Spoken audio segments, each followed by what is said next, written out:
My parents handed my sister $80,000 for her dream trip to Greece. When I asked why I never received anything, they looked me straight in the eye and said, "You're not worthy." Those three words shattered everything I thought I knew about family. For years, I watched them shower my sister with gifts, opportunities, and unconditional love while I received nothing but criticism and cold shoulders. I was the responsible one, the one who never asked for anything, the one who built my life from scratch. But apparently, that made me unworthy of their generosity. They had no idea what I had been doing all those years while they ignored me.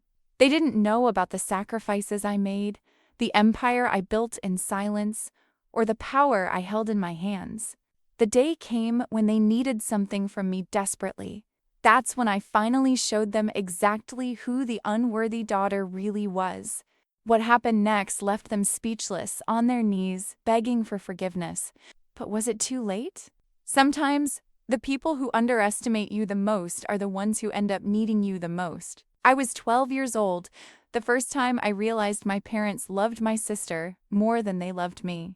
We were sitting at the dinner table, and my mother was gushing about how my sister had made the school cheerleading team. My father beamed with pride, raising his glass in celebration. I had just won first place in the regional science fair that same week, but when I mentioned it, my mother barely looked up from her plate. "That's nice, dear," she said dismissively, then turned back to my sister.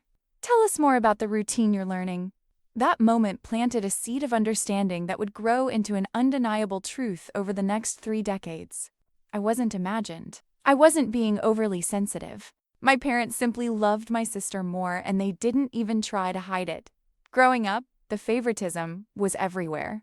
My sister got a car for her 16th birthday, while I was told to save up for my own. She went to an expensive private college while I worked 3 jobs to put myself through state school. When she dropped out after 2 years to find herself, my parents supported her financially and emotionally.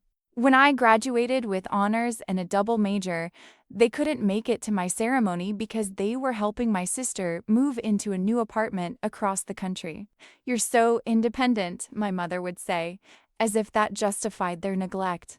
"Your sister needs us more." If you're enjoying this story, don't forget to subscribe to the channel, give it a thumbs up, and comment what you would do in this situation. I built my life without them. I worked brutal hours, saved every penny, and invested wisely. I started a small consulting business in my late 20s that grew beyond my wildest dreams. By the time I was 40, I had expanded into real estate, then into tech startups. I never bragged about my success to my family. What was the point? They weren't interested in anything I did. Every phone call was about my sister, her latest drama, her newest passion project that never panned out, her string of failed relationships that somehow always required thousands of dollars to recover from. I got married at 32 to a wonderful man who saw me for who I was. We had 2 beautiful children. My parents came to the wedding but left early because my sister had a crisis that needed their immediate attention. They visited their grandchildren maybe twice a year, always with excuses about how busy they were. Meanwhile, my sister remained single and childless, which somehow made her more deserving of their time and attention. "We don't want to intrude on your life," my father said once when I asked why they never visited. "You're so successful and busy, we'd just be in the way." But they were never too busy for my sister, never too worried about intruding on her life. The years passed, and I learned to accept it. I built a beautiful life without their validation. My husband was my rock, my children were thriving, and my businesses were flourishing. I had genuine friends, professional respect, and personal fulfillment. I didn't need my parents' approval anymore, or so I told myself. Deep down, though, there was still that 12-year-old girl who just wanted her mother and father to be proud of her. Then came the day that changed everything. I was in my home office when my phone rang. It was my mother, which was unusual. She typically only called on birthdays and major holidays, and even then, the conversations were brief. My heart jumped, worried something was wrong. "Hello?" I answered. "Oh, good, you picked up," my mother said, her voice bright and excited.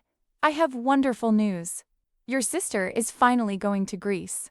I waited for more. confused about why this warranted a phone call. My sister had been talking about visiting Greece for as long as I could remember.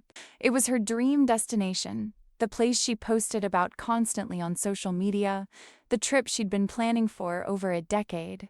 "That's nice," I said carefully. "She's been wanting to go there for years." "Years?" "Yes, and we're making it happen," my mother gushed. "Your father and I are giving her $80,000 for the trip. Can you believe it? She's going to island hop for 6 months, stay in luxury resorts, take cooking classes, maybe even buy a small place there if she falls in love with it. We want her to really experience it, to find herself." My hand tightened around the phone. $80,000 for a 6-month vacation. For my 45-year-old sister to find herself yet again. "Wow," I managed to say. "That's quite generous." "We've been saving up for something special for her," my mother continued, oblivious to the ice in my voice. "She's been through so much, She deserves this. Leave me in the comments. Have you been through something similar?" I felt my face burning with shame and anger. "She deserves this," I repeated slowly. "What exactly has she been through that deserves $80,000? My mother's voice took on that familiar defensive tone. "Don't be like that. Your sister is sensitive. Life has been hard for her. Not everyone is as tough as you are." "Right," I said. "Of course. Anyway, we're having a family dinner next weekend to celebrate before she leaves. You should come. Bring the kids." After we hung up, I sat in my office for a long time, staring at nothing. $80,000. I had never asked my parents for money, not since I was 18. I had paid for everything myself, my education, my wedding, my home, my children's needs. And I had never expected anything from them. But this felt like a slap in the face. This wasn't just helping my sister out of a tough spot. This was funding a luxury fantasy vacation for a middle-aged woman who had never held down a job for more than 2 years. I thought about calling and declining the dinner invitation, but something made me want to go. I needed to see this with my own eyes. I needed to hear them explain how this was fair or reasonable. Would you do the same in my place? The following Saturday, I drove to my parents' house with my husband. We left the kids with a babysitter. Some instinct told me this wasn't going to be a pleasant family gathering. My sister's car was already in the driveway, one of the luxury SUVs my parents had co-signed for because her credit was terrible. Inside, my sister was holding court at the dining table, surrounded by travel brochures and a laptop showing pictures of Greek villas. My parents were hanging on her every word, their faces lit up with excitement. When we walked in, they barely acknowledged us. "Oh, you made it," my mother said absently, then turned back to my sister. "Show them the place in Santorini, sweetie. It's breathtaking." My sister looked up at me with that smile she always had, the one that said she knew she was the favorite and didn't care how I felt about it. "Hey," she said. "Mom and Dad are sending me to Greece. Isn't that amazing?" "So I heard," I replied, taking a seat. $80,000, that's a lot of money. "She's worth every penny," my father said firmly, putting his arm around my sister. "We want her to have this experience. She's always dreamed of it." I looked at my husband, who squeezed my hand under the table. He knew how much this hurt, even if I was trying to keep my face neutral. "That's really something," I said. "I didn't realize you had that kind of money saved up." "We've been planning this for a while," my mother said, pouring wine for everyone. "We wanted to do something special for your sister. She deserves happiness." There it was again. That word, deserves. A lump tightened in my throat, but I swallowed it down. "And what did I deserve?" I asked quietly. The room went silent. My sister stopped typing on her laptop. My parents turned to look at me with identical expressions of confusion. "What do you mean?" my father asked. "I mean, you're giving my sister $80,000 for a vacation. What did you ever give me?" My mother's face hardened. "Oh, here we go. You've always been jealous of your sister." "Jealous?" I felt my blood boiling with indignation. "I'm asking a legitimate question. You're giving her enough money to buy a house for a 6-month vacation, and I'm trying to understand the logic." "You don't need our help," my father said dismissively. "You're successful. You have money. Your sister doesn't have what you have because she's never worked for it. The words burst out at me before I could stop them. I worked 3 jobs through college. I built my business from nothing. I've never asked you for a dime. And you're rewarding her for doing nothing by handing her $80,000? Subscribe and hit the bell icon for more stories like this. My sister stood up, tears welling up in her eyes. It was her signature move, the one that always made our parents rush to her defense. "Why are you being so mean?" she cried. "Can't you just be happy for me?" "Sit down," my mother snapped at me. "You're upsetting your sister." "I'm upsetting her?" I couldn't believe what I was hearing. She's getting enough money to change her life, and I'm the problem for asking why. My father's face was red now. "You know what your problem is? You're bitter. You've always been bitter. Your sister is sweet and kind, and you're cold and calculating. Maybe that's why we prefer spending time with her." The words hit me like a physical blow. My hands trembled with contained rage.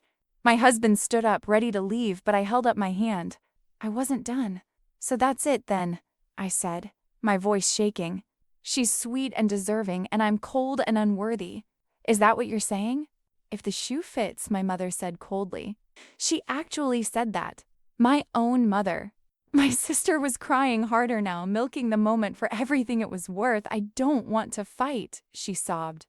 "I just want to enjoy this gift. Why does everything have to be about you?" I stood up slowly. I felt the floor opening beneath my feet, but I kept my balance. "You want to know something?"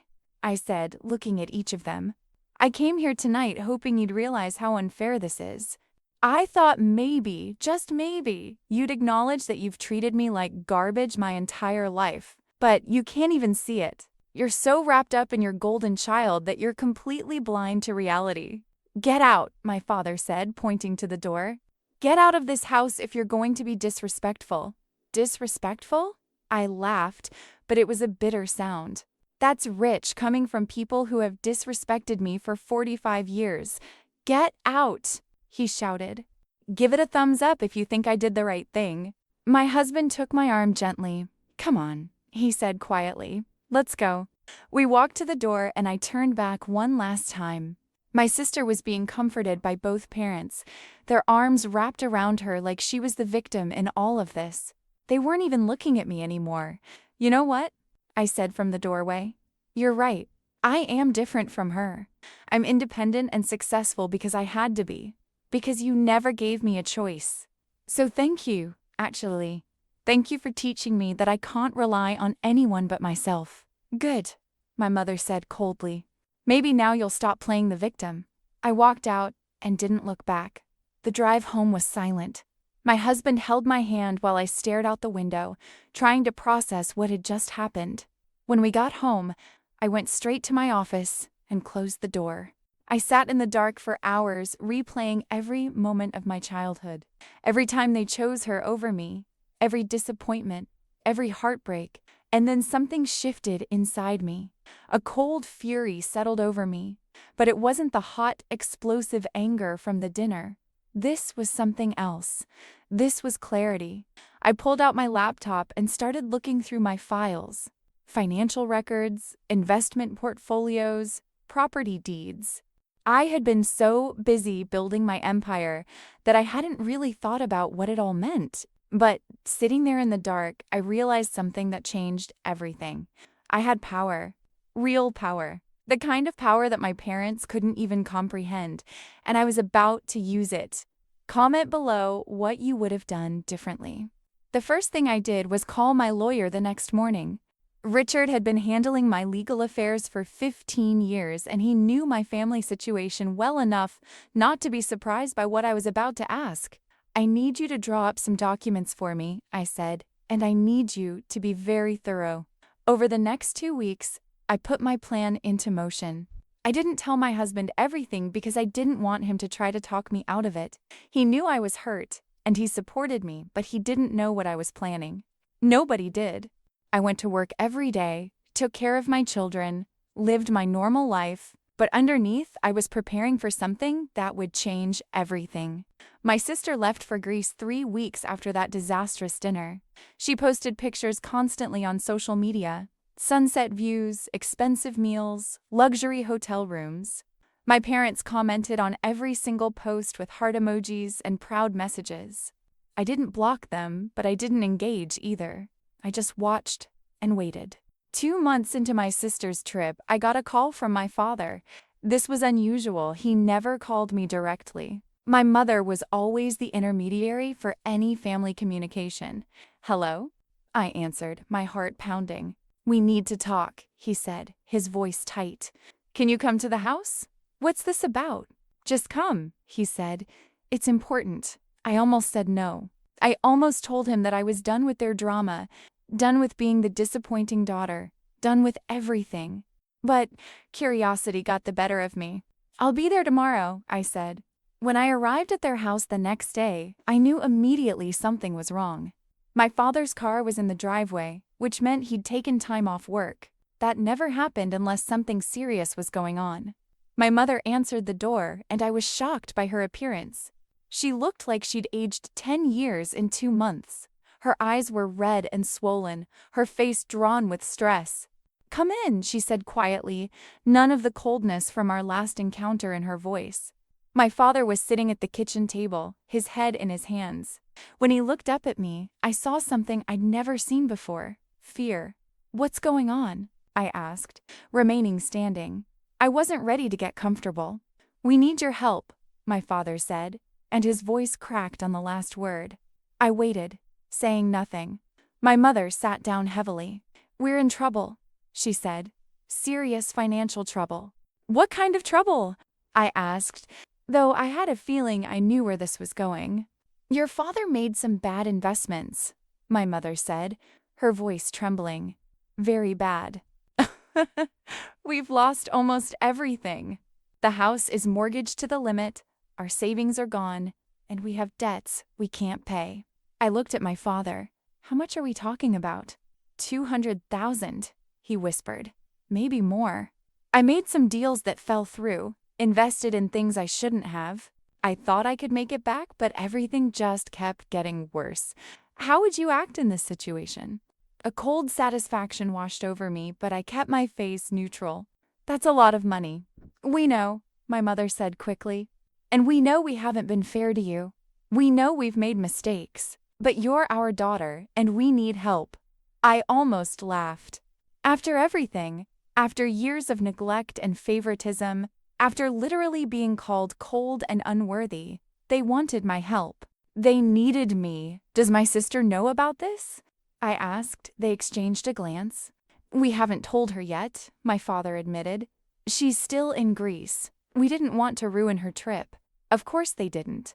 Even in crisis, they were protecting their golden child. "So let me get this straight," I said slowly. "You gave my sister $80,000 for a vacation while you were already in financial trouble." My father's face went red. "We thought we'd recover the losses before it became a problem." "But you didn't." "No."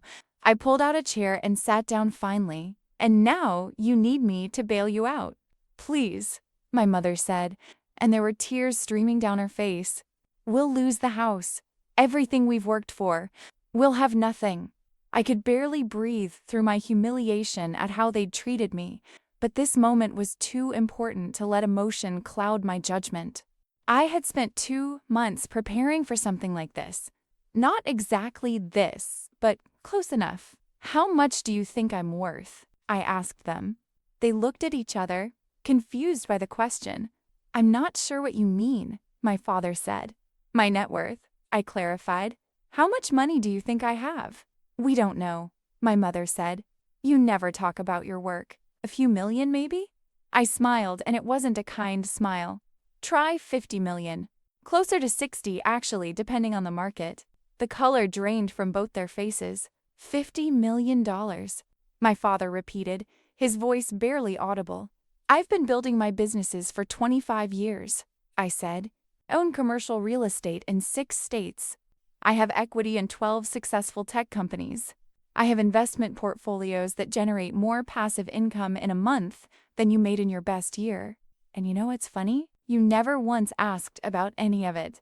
You never showed the slightest interest in what I was doing or how I was doing it. Do you think I overreacted?" My mother was crying openly now. We didn't know. We had no idea. You didn't know because you didn't care, I said simply. I wasn't the daughter you wanted, so you stopped paying attention.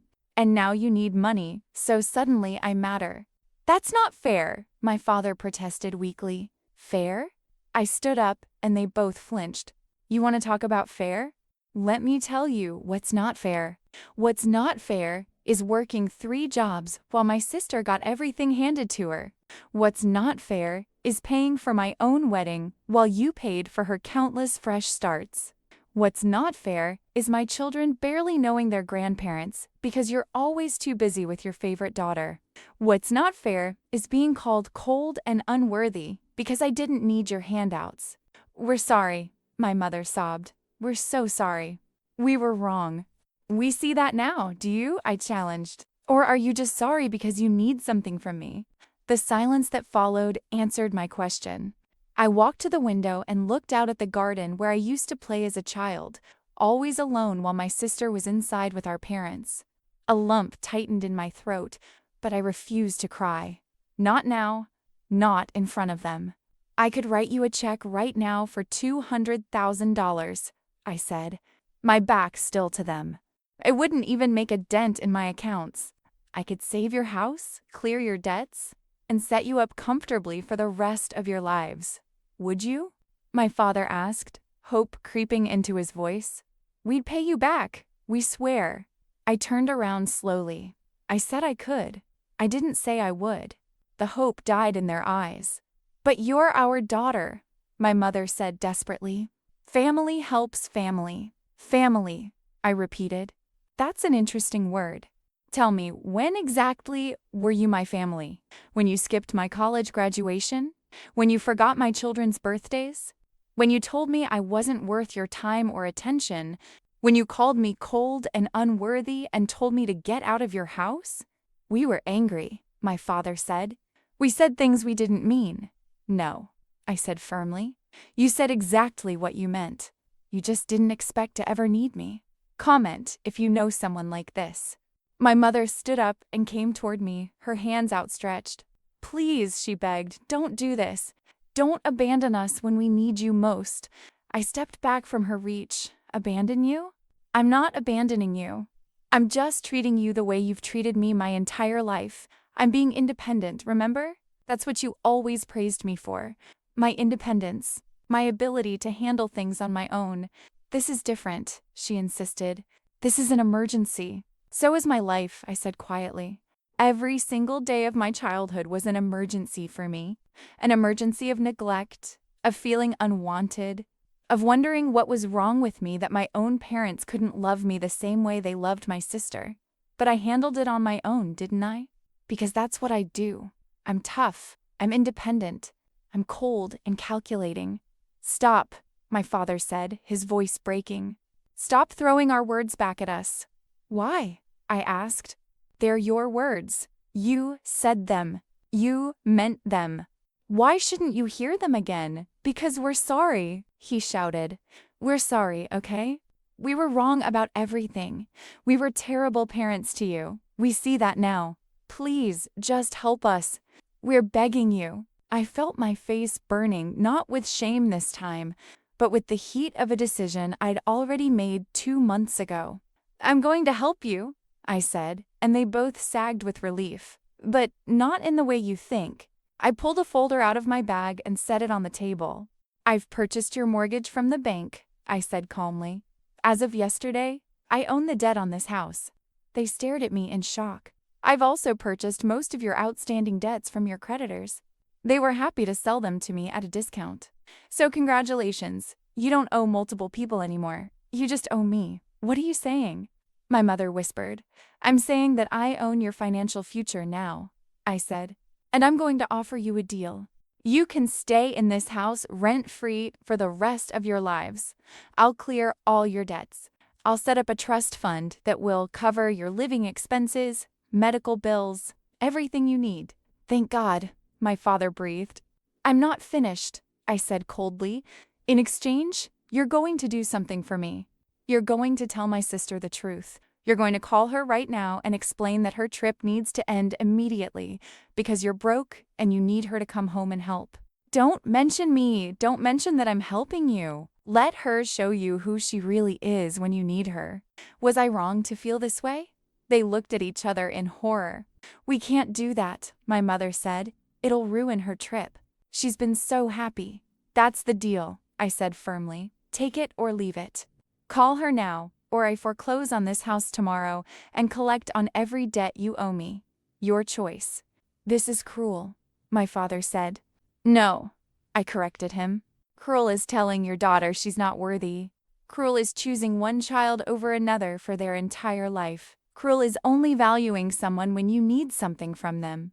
This is just business. I'm offering you a very generous deal, but it comes with conditions. So what's it going to be? They sat there in silence for a long moment. I could see the calculation in their eyes, weighing their options, realizing they had none. Finally, my mother picked up her phone with shaking hands. I'll call her, she said quietly. On speaker, I added, I want to hear this. My mother dialed my sister's number, and after a few rings, her bright voice came through. Mom, hi. I was just about to send you pictures of this amazing restaurant I found. The sunset view is incredible. Sweetie, my mother said, her voice cracking. We need to talk. Something's happened. What's wrong? My sister's voice immediately shifted to concern. Is someone hurt? No, nothing like that. It's just, we're having some financial problems. Serious ones. Your father made some bad investments, and we've lost a lot of money. We might lose the house.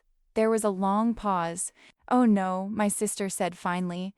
That's terrible. I'm so sorry. We need you to come home, my father said, leaning toward the phone. We need your help. Another pause. Longer this time. My help? What do you mean? We need you to come home and help us figure this out, my mother explained. We can't do this alone. But I'm in the middle of my trip, my sister said, and I heard the change in her tone. The concern was fading, replaced by something else. Irritation. I've already booked everything for the next 3 months. I can't just leave. We might lose our home, my father repeated. Don't you understand how serious this is? I understand, but what exactly do you expect me to do? My sister asked. I don't have any money, you know that. I can't help you financially. We're not asking for money, my mother said desperately. We just need you here. We need family. Mom, I've been planning this trip for years. You guys gave me this money to finally do it. I can't just waste it by coming home early. That doesn't make sense. I watched my parents' faces as they heard their golden child's true priorities. The devastation in their eyes was almost worth the 25 years of neglect I'd endured. So you won't come home? My father asked quietly. I didn't say that, my sister backpedaled. I'm just saying I can't come home right now. Maybe in a few months when my trip is over? Or maybe you guys could figure something out on your own. I mean, you've always handled your finances before. We gave you $80,000 while we were already in debt, my mother said, tears streaming down her face. Doesn't that mean anything to you? That was your choice, my sister said defensively. I didn't force you to give me that money. You wanted me to have this experience. Are you saying you regret it now? We just need you, my father pleaded. Please. Look, I'll call you in a few days when I can think more clearly, my sister said. I'm actually meeting some friends for dinner right now. I have to go. Love you both. Try not to worry too much. It'll work out. She hung up. The silence in the kitchen was deafening. My parents sat there, staring at the phone like it had betrayed them. In a way, it had. It had revealed a truth they'd spent decades refusing to see. She's not coming, my mother whispered. No, I agreed. She's not. But we gave her everything, my father said, his voice hollow. Everything. You did, I confirmed. And this is what you got in return. This is who you chose over me. This is the daughter you called sweet and kind and deserving. My mother looked up at me, and for the first time in my life, I saw genuine recognition in her eyes. Not just acknowledgement of my existence, but actual understanding of who I was and what they'd done. You were always the strong one, she said softly. We told ourselves we were treating you differently because you didn't need us, but the truth is, We were jealous of you. You were everything we weren't. Independent, successful, strong. Your sister needed us because she couldn't survive without us, and that made us feel important. You didn't need us, and that made us feel useless. So we pushed you away and clung to her. That's not a good reason, I said, but my voice was softer now. That's not a good excuse for how you treated me. I know, she said. There is no good excuse. We failed you. We've been failing you your entire life, and we were too proud and too blind to see it. My father was crying now, something I'd never seen before. What do we do? He asked, not looking at me. How do we fix this? I sat back down at the table. You can't fix it, I said honestly. You can't undo 45 years of damage. You can't make up for all the times you chose her over me, all the moments you missed, all the love you withheld. It's too late for that. So this is it? My mother asked. You're going to hold this over us forever? No, I said, surprising even myself. I'm going to do what I said. I'm going to take care of you financially. You'll never have to worry about money again. You can live in this house for as long as you want. I'll make sure you have everything you need. Why? My father asked. After everything we've done to you, why would you do that? Because I'm not doing it for you, I said simply. I'm doing it for that 12-year-old girl who just wanted her parents to love her. I'm doing it so I can look at myself in the mirror and know that I'm better than you. I'm better than the way you treated me. And I'm doing it because, unlike you, I understand what family actually means. I stood up and pulled out the documents from my folder. These are the terms. You'll sign the house over to me officially, and I'll create a life estate for you both. You live here until you die, then the property comes to me. I'll set up the trust fund for your expenses. In exchange, you'll attend family therapy with me, and you'll be real grandparents to my children. Not the checked out, barely their grandparents you've been. Real ones. Present, involved, loving. We can do that, my mother said quickly. We want to do that. And you'll tell my sister the truth, I continued. When she comes back from Greece, you'll tell her exactly what happened. You'll tell her who saved you, and you'll let her see the consequences of her choices. But you won't ask her for anything. You'll let her be exactly who she is without trying to protect her from it anymore. They both nodded. If you agree to these terms, sign here. I pushed the documents across the table. They read through them carefully, and I saw the exact moment they realized how generous I was being. Despite everything, I was giving them more than they deserved. They were getting security, comfort, and a second chance with their daughter and grandchildren. All they had to do was show up and try. My father signed first, his hands shaking. Then, my mother. When it was done, I collected the papers and put them back in my folder. I'll have my lawyer finalize everything this week, I said. The trust fund will be active by the end of the month. I'll text you some dates for family therapy appointments. I expect you to keep all of them. We will, my father promised.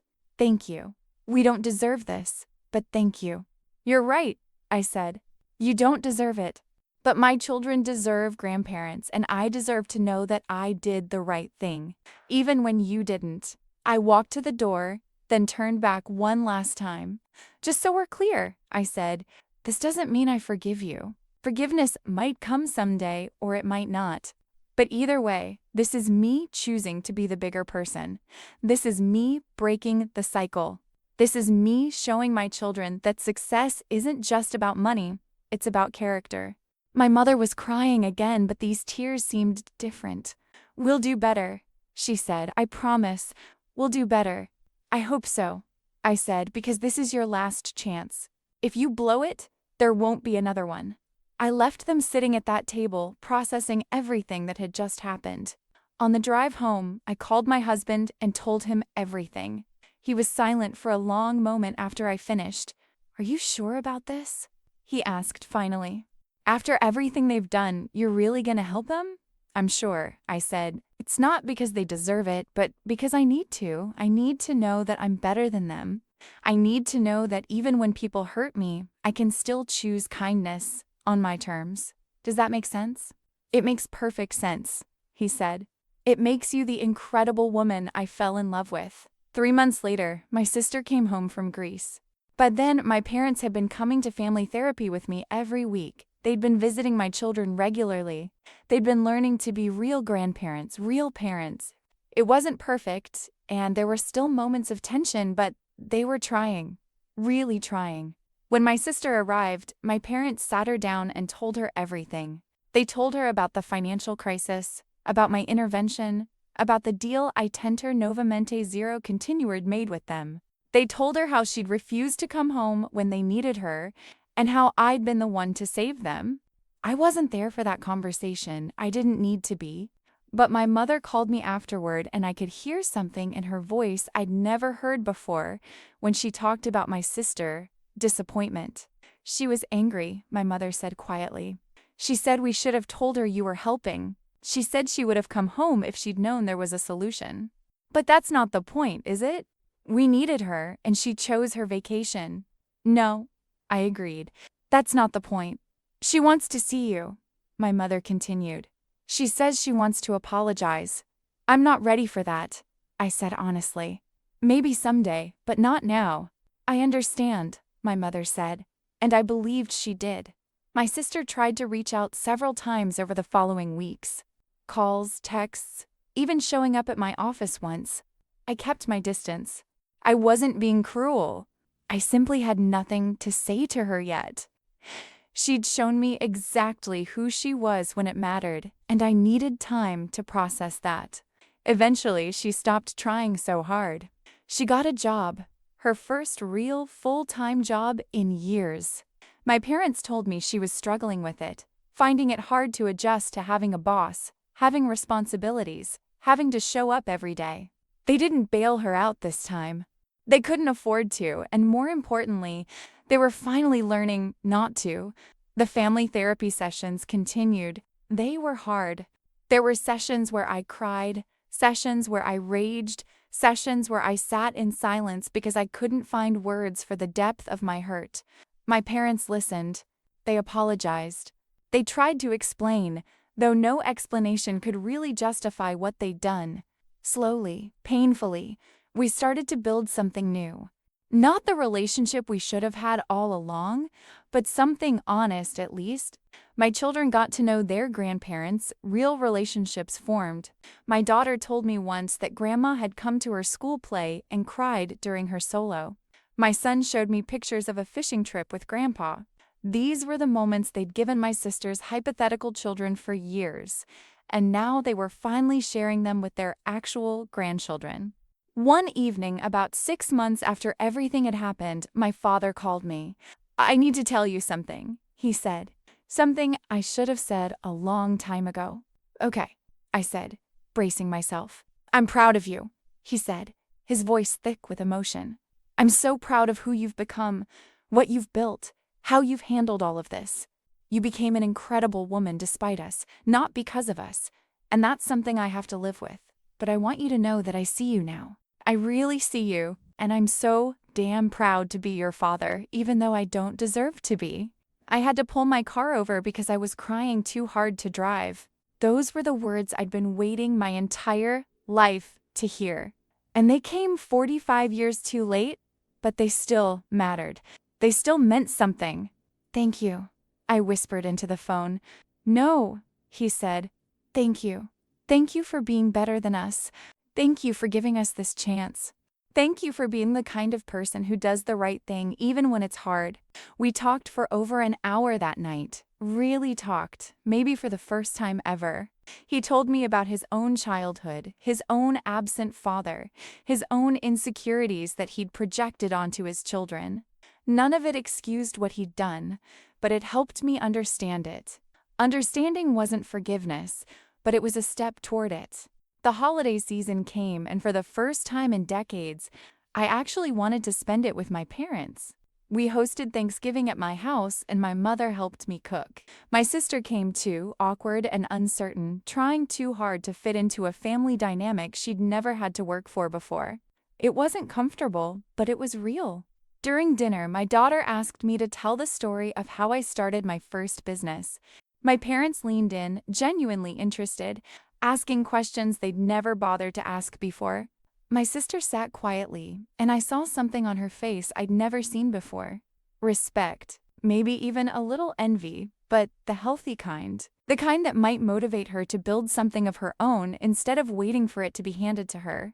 After everyone left, my husband found me in the kitchen, staring at the mess of dishes and feeling overwhelmed by the weight of the day. "You okay?" he asked, wrapping his arms around me from behind. "I think so," I said. "It's strange. I spent so many years being angry, and now I'm just tired. Tired of being angry.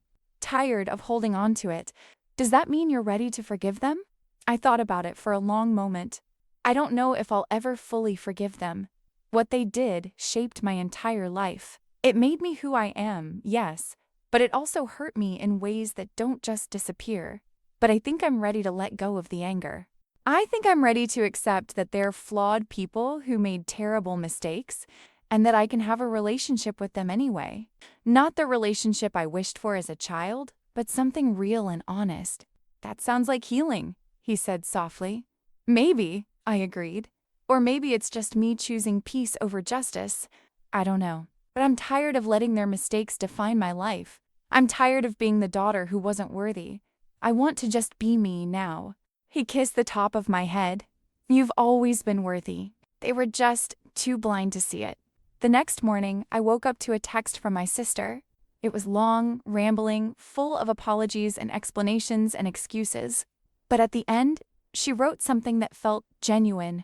"I'm starting to understand how easy I had it. How much was handed to me while you had to fight for everything. I'm starting to see that easy isn't always good. You're strong in ways I'll never be, and I'm sorry I never acknowledged that before. I'm sorry for a lot of things. I don't expect you to forgive me, but I want you to know I'm trying to be better.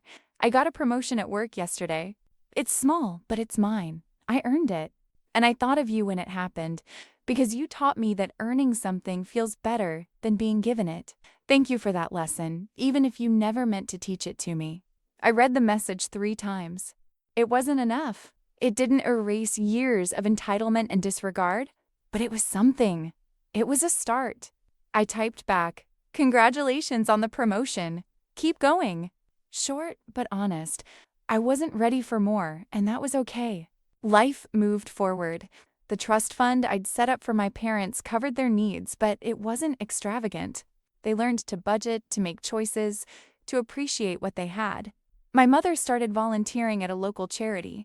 My father took up woodworking and made beautiful toys for my children.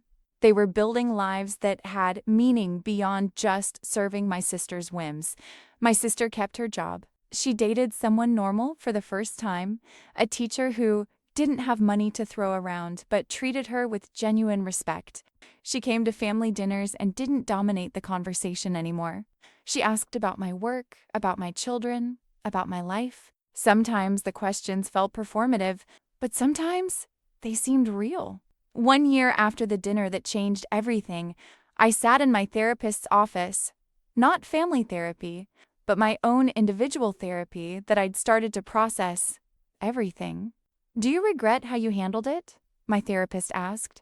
"No," I said without hesitation. I could have walked away completely. I could have let them lose everything.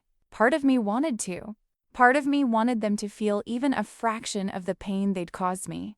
But I didn't do it for them. I did it for me. I did it because I needed to prove to myself that I could be kind without being weak, that I could set boundaries without being cruel, that I could help without being a doormat.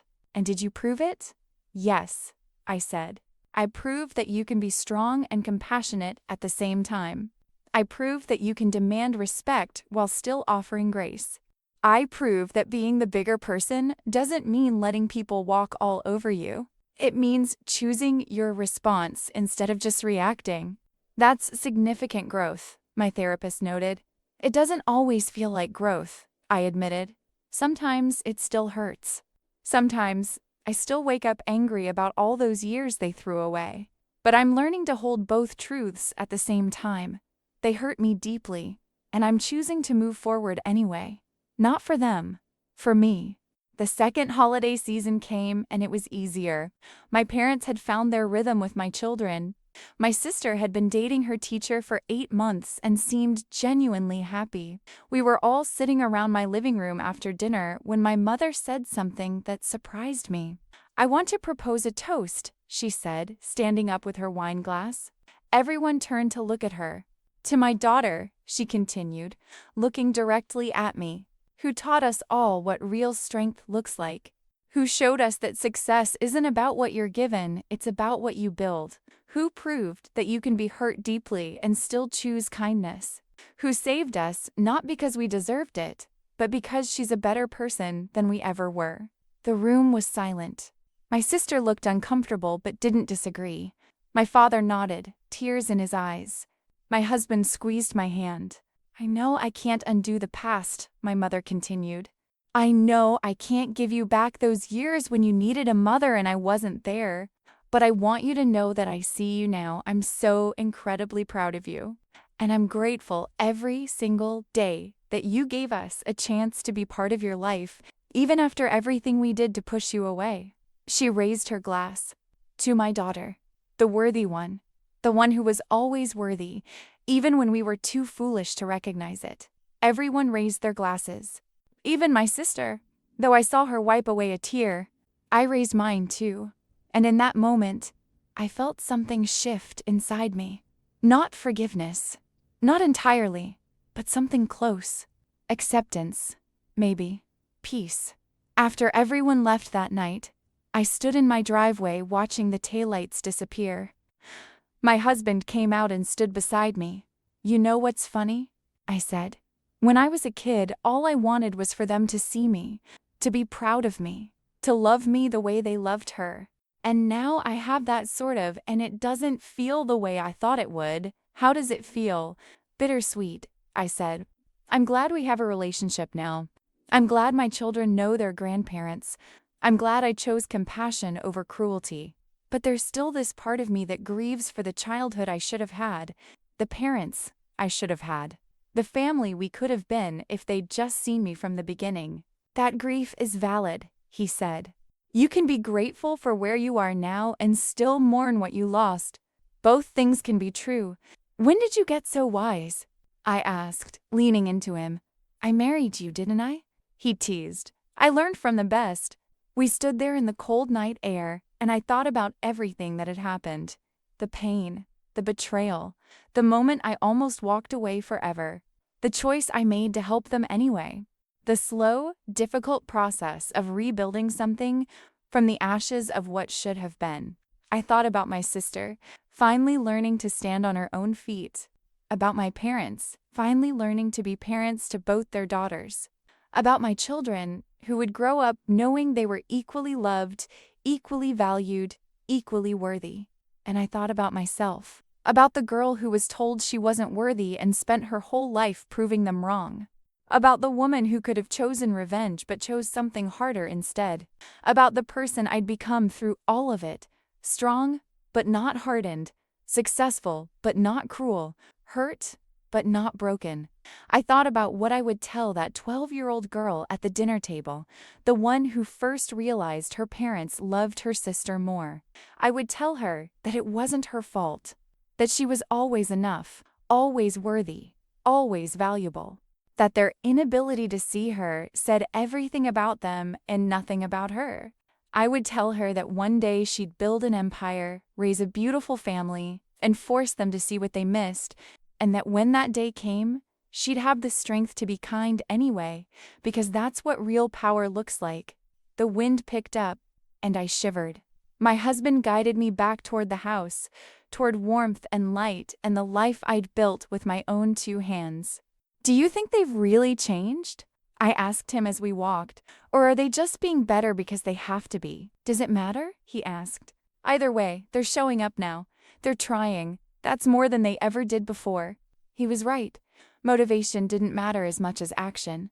They were being the parents I needed, even if it was 40 years too late. They were being the grandparents my children deserved. They were learning finally that love isn't just about who needs you most. It's about showing up for everyone, consistently, regardless of whether they need you or not. As we reached the front door, I turned back one more time to look at the empty driveway, Tomorrow, I'd wake up and go to work. I'd make deals and manage my investments and continue building the empire I'd created from nothing. My children would go to school, my husband would go to his job, and life would continue in its normal rhythm. But something had fundamentally changed. I was no longer the unworthy daughter waiting for scraps of affection. I was no longer defined by their neglect or their belated recognition. I was simply myself, successful, strong, flawed, healing. A woman who'd been hurt but refused to become bitter. A woman who'd been underestimated but proved her worth anyway. A woman who chose compassion not because it was easy, but because it was right. My phone buzzed with a text from my mother. "Thank you for tonight. Thank you for everything. I love you." 3 words she'd said so rarely when I was growing up that I'd stopped believing she meant them. 3 words that still didn't come easily, still didn't erase the past, but meant something different now. Something real. I texted back, "Love you too," and I meant it. Not the desperate, needy love of a child seeking approval. Not the obligatory love of duty. But the complicated, mature love of an adult who'd learned that people are imperfect, that families are messy, and that sometimes the best thing you can do is choose connection over correctness, relationship over resentment.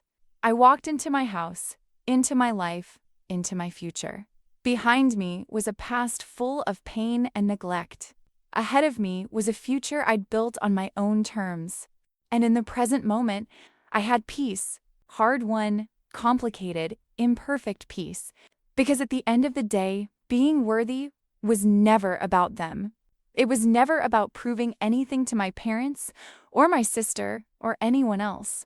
It was about knowing my own value, regardless of who could or couldn't see it. It was about building a life I was proud of, raising children who would never question their worth, and creating a legacy that had nothing to do with being anyone's favorite and everything to do with being authentically, completely myself. They called me cold and unworthy. They said I wasn't deserving of their love or their money or their attention. And you know what? They were wrong. Not because I eventually succeeded, not because I made money, not because I saved them when they needed it. They were wrong because worth isn't something anyone else can give you or take away. Worth is inherent. Worth is yours from the moment you're born. It just took me 45 years and one devastating betrayal to finally, truly believe it. And now, standing in my beautiful home, surrounded by a family who loved me unconditionally, leading a life I'd built from scratch, I could finally say the words I'd needed to hear my whole life. I am worthy. I always was. And I always will be. If you enjoyed this story, don't forget to subscribe to the channel and share your thoughts in the comments. Have you ever felt underestimated by your own family? How did you handle it? Your story might help someone else who's going through the same thing. Remember, your worth is not determined by how others treat you. It's determined by how you treat yourself and others, especially when no one is watching. Stay strong, stay worthy, and never let anyone dim your light.